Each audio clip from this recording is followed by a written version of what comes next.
Hello friends, welcome back to my channel Simnas food world. അപ്പോൾ ഇത് ഇന്ന് ഞാൻ വന്നിട്ടുള്ളത് നമുക്ക് 10 മിനിറ്റ് കൊണ്ട് റെഡിയാക്കി എടുക്കാൻ പറ്റിയ നല്ല ജ്യൂസി ആയിട്ടുള്ള ജിലേബിയുടെ റെസിപ്പി ആയിട്ടാണ് കേട്ടോ.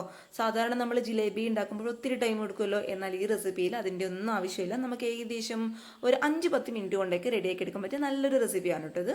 അപ്പോൾ എല്ലാവരും കുഞ്ഞുങ്ങൾക്ക് പെട്ടെന്ന് ഉണ്ടാക്കി കൊടുക്കുക. പിന്നെ ചാനലിൻ്റെ വീഡിയോസൊക്കെ ആദ്യമായിട്ട് ആരെങ്കിലും കാണുകയാണെന്നെങ്കിൽ ഒന്ന് സബ്സ്ക്രൈബ് ചെയ്യാം കേട്ടോ. അപ്പോൾ നമുക്ക് പെട്ടെന്ന് തന്നെ ഈ നല്ല ജ്യൂസി ആയിട്ടുള്ള ജിലേബി എങ്ങനെ തയ്യാറാക്കും നോക്കാം.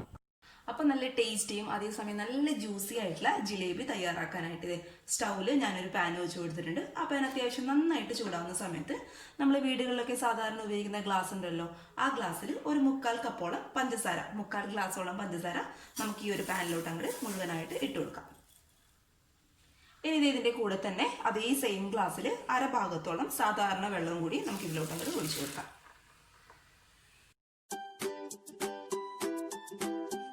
അപ്പോൾ ഈ ഒരു ഷുഗർ സിറപ്പ് റെഡിയാക്കുമ്പോൾ ശ്രദ്ധിക്കുക, ഒരിക്കലും പെട്ടെന്ന് ജോലി തീർക്കാൻ വേണ്ടിയിട്ട് ഒരിക്കലും ഹൈ ഫ്ലെയിമിലിട്ട് ഇത് കത്തിക്കാനായിട്ട് പാടില്ല കേട്ടോ. ഷുഗർ സിറപ്പ് ആയതുകൊണ്ട് ഇതിനൊരു കയ്പ്പ് ടേസ്റ്റ് വരും ഒരുപാട് കരിഞ്ഞെന്ന് കഴിഞ്ഞാൽ. അതുകൊണ്ട് ഒരു ലോ ടു മീഡിയം ഫ്ലെയിമിൽ വെച്ചിട്ട് സാവധാനം അങ്ങോട്ട് അലിയിച്ചെടുക്കുക കേട്ടോ. ഇതൊന്നും കൂടി നന്നായിട്ട് വറ്റിയിട്ട് ഒരു തിക്ക് പരുവായിട്ട് വരണം. അതിൻ്റെ കറക്റ്റ് പരുവം ഞാൻ കാണിച്ചു തരാം. അപ്പോൾ ഇത് നന്നായിട്ട് ഇതൊന്ന് തിളച്ച് വരട്ടെ.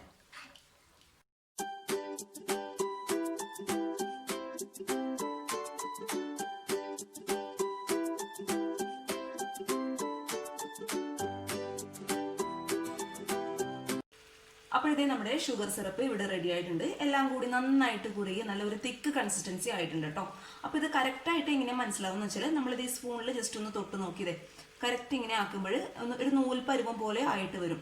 അതാണ് ഷുഗർ സിറപ്പ് ആയതിൻ്റെ കറക്റ്റ് പരുവം എന്ന് പറയുന്നത്. ഇനി ഇതിലോട്ട് ഞാൻ അവസാനമായിട്ട് ചേർത്ത് കൊടുക്കുന്നത് നമ്മുടെ ഈ ഷുഗർ സിറപ്പ് നമ്മൾ ജിലേബിയുടെ മാവൊക്കെ റെഡി ആയിട്ട് വരുമ്പോഴേക്കും പെട്ടെന്ന് നമുക്ക് കട്ട പിടിക്കാതിരിക്കാൻ വേണ്ടിയിട്ട് ഒരു 1/4 ടീസ്പൂണോളം ലെമൺ ജ്യൂസ് അത് നമുക്ക് ഇതിലോട്ട് അങ്ങോട്ട് ഒഴിച്ചു കൊടുക്കും. പിന്നെ ഞാൻ ഇതിലോട്ട് ചേർത്ത് കൊടുക്കാൻ പോകുന്നത് നമ്മുടെ ഈ ജിലേബിക്ക് നല്ലൊരു കളർ കിട്ടാൻ വേണ്ടിയിട്ട് ഒരു പിഞ്ച് ഫുഡ് കളറും കൂടി ചേർത്ത് കൊടുക്കുന്നുണ്ട് കേട്ടോ. അപ്പോൾ അത് ചേർക്കണമെന്ന് ഒരു നിർബന്ധവും ഇല്ല. ഞാനൊരു ഫോട്ടോ ഒക്കെ എടുക്കുമ്പോൾ നല്ലൊരു അട്രാക്ഷന് വേണ്ടിയിട്ട് ഈ ഒരു ഫുഡ് കളർ ചേർത്ത് കൊടുക്കുന്നേ ഉള്ളൂ. ഇനി നിങ്ങൾക്ക് ഈ ഒരു ജിലേബിക്ക് നല്ല കളർ വേണമെന്നുണ്ടെങ്കിൽ നമ്മൾ സാധാരണ കിച്ചണിലൊക്കെ ഉപയോഗിക്കുന്ന മഞ്ഞൾപ്പൊടി ഉണ്ടല്ലോ, അതൊരു 1/4 ടീസ്പൂണ് എടുത്താലും മതിയാവും. അപ്പോൾ ഇതെല്ലാം കൂടി നന്നായിട്ടൊന്ന് മിക്സ് ചെയ്ത് നമുക്ക് സ്റ്റൗ അങ്ങോട്ട് ഓഫ് ചെയ്യാം. ഇനി നമുക്ക് ഈ ഒരു ജിലേബിക്ക് ആവശ്യമായിട്ടുള്ള ബാറ്റർ ഒന്ന് റെഡിയാക്കി എടുക്കണം. അപ്പോൾ അതിന് വേണ്ടിയിട്ട് ഇതേ നമ്മൾ വീടുകളിലൊക്കെ സാധാരണ ഉപയോഗിക്കുന്ന ഇങ്ങനെയുള്ള ഒരു ഗ്ലാസ്സിൽ 1/4 ഗ്ലാസോളം മൈദ കംപ്ലീറ്റ് ആയിട്ട് നമുക്ക് ഈ ഒരു പാത്രത്തിലോട്ട് അങ്ങോട്ട് ഇട്ട് കൊടുക്കാം. ഇനി ഇതേ അതേ സെയിം ഗ്ലാസ്സിൽ 1/4 കപ്പോളം തൈര്, അപ്പോൾ അളവ് മാറിപ്പോകാൻ പാടില്ല. 1/4 കപ്പ് മൈദക്ക് 1/4 ഗ്ലാസോളം, 1/4 ഗ്ലാസ് മൈദക്ക് 1/4 ഗ്ലാസോളം തൈരാണ് കേട്ടോ. അപ്പോൾ അതും കൂടി നമുക്ക് ഇതിലോട്ട് അങ്ങോട്ട് ഒഴിച്ചു കൊടുക്കാം. ഇനി ഇതിലോട്ട് ഞാൻ ചേർത്ത് കൊടുക്കാൻ പോകുന്നത് ഒരു 1/4 ടീസ്പൂണോളം ബേക്കിംഗ് സോഡയാണ് കേട്ടോ. ബേക്കിംഗ് പൗഡർ അല്ല, 1/4 ടീസ്പൂണോളം ബേക്കിംഗ് സോഡയും കൂടി നമുക്ക് ഇതിലോട്ട് അങ്ങോട്ട് ഇട്ട് കൊടുക്കാം. പിന്നെ ഇത് നമ്മുടെ ജിലേബിക്ക് നല്ലൊരു കളർ കൊടുക്കാൻ വേണ്ടിയിട്ട് ഒരു പിഞ്ച് ഫുഡ് കളറും കൂടി ഞാൻ ചേർത്ത് കൊടുക്കുന്നുണ്ട്. അപ്പം ഞാൻ നേരത്തെ പറഞ്ഞ പോലെ ഫുഡ് കളർ ചേർക്കണമെന്ന് ഒരു നിർബന്ധവുമില്ല. നിങ്ങൾ വീടുകളിലൊക്കെ ഉണ്ടാക്കുകയാണെങ്കിൽ ഒരു പിഞ്ച് മഞ്ഞൾപ്പൊടി ഇട്ട് കൊടുത്താലും മതിയാകും കേട്ടോ. ഇനി മഞ്ഞൾപ്പൊടിയുടെ ഫ്ലേവർ ജിലേബിക്ക് അങ്ങ് കൂടി നിൽക്കും അങ്ങനെയുള്ള ടെൻഷനൊന്നും വേണ്ട കേട്ടോ. ഒരു പിഞ്ച് ഇട്ട് കൊടുത്താൽ മതി. കൂടി പോകാനായിട്ട് നോക്കുക കേട്ടോ, കൂടി പോവാതെ നോക്കുക. അപ്പോൾ ഇതെല്ലാം കൂടി നമുക്ക് നന്നായിട്ടൊന്ന് മിക്സ് ചെയ്ത് കൊടുക്കാം.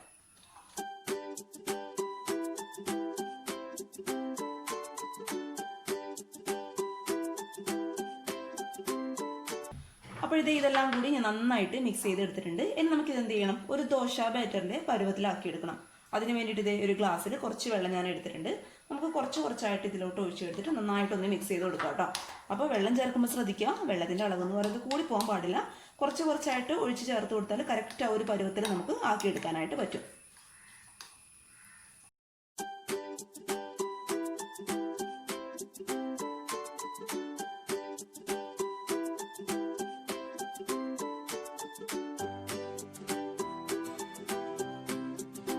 അപ്പോൾ ഇത് നമ്മുടെ ജിലേബിയുടെ ബാറ്റർ ഇവിടെ റെഡി ആയിട്ടുണ്ട്. കറക്റ്റ് ആ ഒരു ദോശ മാവിൻ്റെ പരുവത്തിൽ ആക്കിയെടുക്കാം കേട്ടോ. ഇനി അവസാനമായിട്ട് നമ്മൾ ഇതിലോട്ട് ചേർത്ത് കൊടുക്കാൻ പോകുന്നത് നമ്മുടെ മധുരം എപ്പോഴും ഒന്ന് ബാലൻസ് ആക്കി കിട്ടാൻ വേണ്ടിയിട്ട് ഒരു നുള്ളു ഉപ്പും കൂടി ഞാൻ ഇതിലോട്ട് അങ്ങോട്ട് ചേർത്ത് കൊടുക്കുകയാണ്. ഇനി എല്ലാം കൂടി വീണ്ടും നന്നായിട്ടൊന്ന് മിക്സ് ചെയ്ത് കൊടുക്കുക. ഇനി നമുക്ക് ഈ ഒരു മാവ് കവറിൽ ഒഴിച്ചിട്ട് നന്നായിട്ടൊന്ന് ചുറ്റിച്ചെടുക്കണം. അപ്പോൾ കവർ എന്ന് പറയുമ്പോൾ ഞാനിപ്പോൾ ഇവിടെ ഒരു മിൽമയുടെ കവറാണ് കേട്ടോ എടുത്തിട്ടുള്ളത്. ഇനി നിങ്ങളുടെ കയ്യിൽ പൈപ്പിംഗ് ബാഗ് ഉണ്ടെന്നുണ്ടെങ്കിൽ പൈപ്പിംഗ് ബാഗ് എടുക്കാം. അതിപ്പോൾ ഇതേ കവർ തിരിച്ചിട്ട് ഇതേ ഞാനൊരു ഗ്ലാസിൻ്റെ മുകളിലോട്ടായിട്ട് അങ്ങോട്ട് വെച്ച് കൊടുക്കാം. എന്നിട്ട് ഇതേ കുറച്ച് മാവ് എടുത്തിട്ട് നമുക്ക് ഈ കവറിലോട്ട് അങ്ങ് ഒഴിച്ചു കൊടുക്കാം. മുഴുവനായിട്ട് ഒഴിക്കണ്ട, കുറച്ചായിട്ട് ഒഴിച്ചു കൊടുത്താൽ മതി കേട്ടോ. കുറച്ച് ഭാഗം ഞാൻ ഒഴിച്ചു കൊടുത്തിട്ടുണ്ട്. ഇനി ഈ കവറിൻ്റെ അറ്റത്തായിട്ട് ഒരു കുഞ്ഞു ഹോൾസ് ഇട്ട് കൊടുക്കുക കേട്ടോ. എന്നിട്ട് സ്റ്റൗവിൽ എണ്ണ വെച്ച് കൊടുക്കുക. ആ എണ്ണ നന്നായിട്ട് ചൂടാവുന്ന സമയത്ത് ഇത് നമ്മളെ ആ കവറ് പിന്നിൽ നിന്ന് ജസ്റ്റ് ഒന്ന് പ്രസ് ചെയ്ത് ഇത് ഈ ഒരു റൗണ്ട് ഷേപ്പിൽ, അതായത് നമ്മുടെ ജിലേബിയിലെ ഷേപ്പിൽ ഒന്നാക്കിയെടുക്കും കേട്ടോ. ആദ്യം അത്ര പെർഫെക്റ്റ് ആയിട്ട് നമുക്ക് കിട്ടത്തില്ല, ഒരുപാട് തവണ ഫ്ലോപ്പ് ആവും. കാരണം എൻ്റെ നന്നായിട്ട് ഫ്ലോപ്പ് ആയിട്ടുണ്ട് കേട്ടോ, അതുകൊണ്ടാണ് ഞാൻ ഇത് എടുത്ത് പറഞ്ഞത്. പിന്നെ നമ്മൾ ട്രൈ ചെയ്ത് നോക്കുമ്പോൾ നമുക്ക് കറക്റ്റ് ഷേപ്പിൽ കിട്ടും കേട്ടോ. പിന്നെ ജിലേബിയുടെ മാവ് നമ്മൾ ഈ എണ്ണയിലോട്ട് ഒഴിക്കുമ്പോൾ പ്രത്യേകം ശ്രദ്ധിക്കേണ്ട കാര്യം എന്ന് വെച്ചാൽ നമ്മുടെ തീ എന്ന് പറയുന്നത് ഏറ്റവും ലോ ഫ്ലെയിമിലായിരിക്കണം. അതായത് നമ്മൾ മാവ് ഇതിലോട്ട് ഒഴിക്കുമ്പോൾ അപ്പോഴേ നമുക്ക് കറക്റ്റായിട്ട് ആ റൗണ്ട് ഷേപ്പിലായി കിട്ടത്തുള്ളൂ. അല്ലാന്നുണ്ടെങ്കിൽ നമ്മൾ മീഡിയം ടു ഹൈ ഫ്ലെയിമിൽ ഇട്ട് കഴിഞ്ഞാൽ നമ്മൾ റൗണ്ട് ഷേപ്പിൽ ആദ്യത്തെ റൗണ്ട് അങ്ങോട്ട് ആക്കുമ്പോൾ തന്നെ അത് ബേക്കിംഗ് സോഡ ഇട്ടതിൻ്റെ പെട്ടെന്ന് അങ്ങോട്ട് പൊങ്ങി വരും. നമുക്ക് അടുത്ത റൗണ്ടാക്കി എടുക്കാനായിട്ട് പറ്റില്ല കേട്ടോ. അതുകൊണ്ട് തീ ഏറ്റവും ലോ ഫ്ലെയിമിലാക്കുക. അതിനുശേഷം മാവ് നന്നായിട്ട് റൗണ്ടാക്കി എടുക്കുക. എന്നിട്ട് അതൊക്കെ മീഡിയം ഫ്ലെയിമിലോട്ടാക്കി 2 വശം നന്നായിട്ട് വറുത്ത് കോരുക കേട്ടോ. എന്നിട്ട് അത് ചൂടോടുകൂടി തന്നെ നമ്മളുടെ ഷുഗർ സിറപ്പിൽ നമ്മൾ നേരത്തെ റെഡിയാക്കി വെച്ച ഷുഗർ സിറപ്പിലോട്ട് അങ്ങോട്ട് ഇട്ട് കൊടുക്കാം.